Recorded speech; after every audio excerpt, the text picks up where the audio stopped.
Ang kapalaran ng mga Virgo zodiac sign ngayong taon, tingnan ang mga detalye.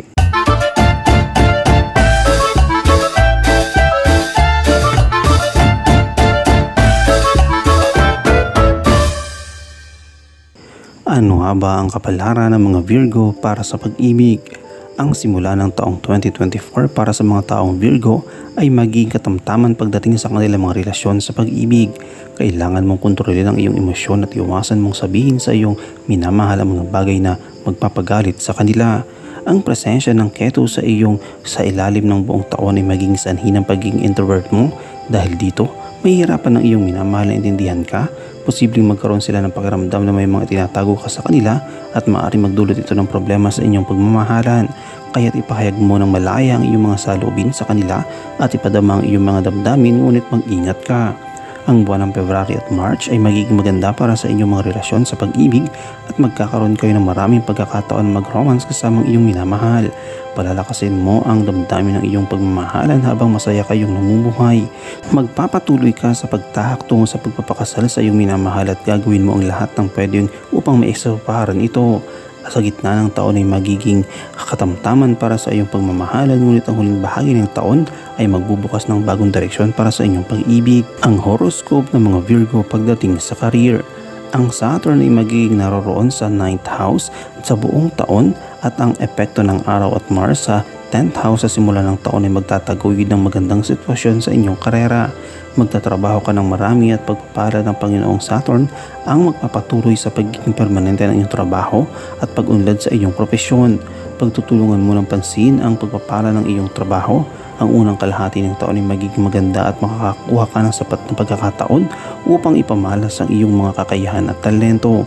Gayunpaman, magkakaroon ka ng maraming problema sa iyong trabaho sa pagitan ng March at April kapag ang Mars kasama ang Saturn ay maglilipat sa iyong 9th house.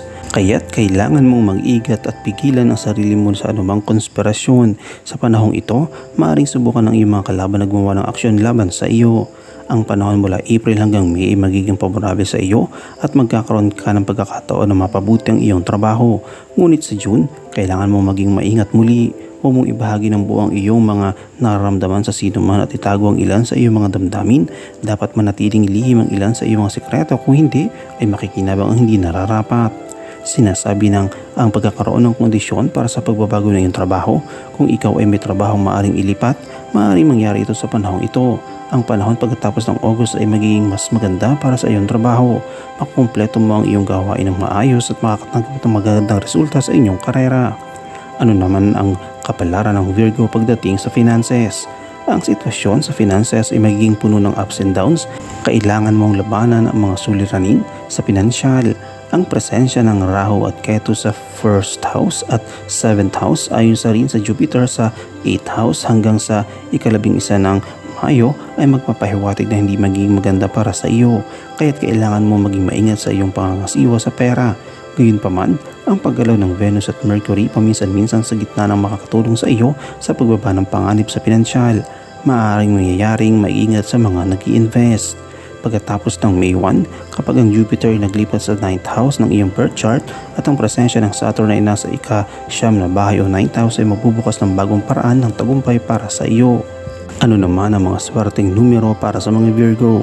Ang Panginoon ng tanda ng zodiac sign ng Virgo is Mercury at ang mga swerte nilang numero ay 5 at 6. I-comment mo lang ang inyong opinion sa comment section at huwag kalimutang i-like, i-follow, i-subscribe ang bcgram.net para sa mga latest happenings.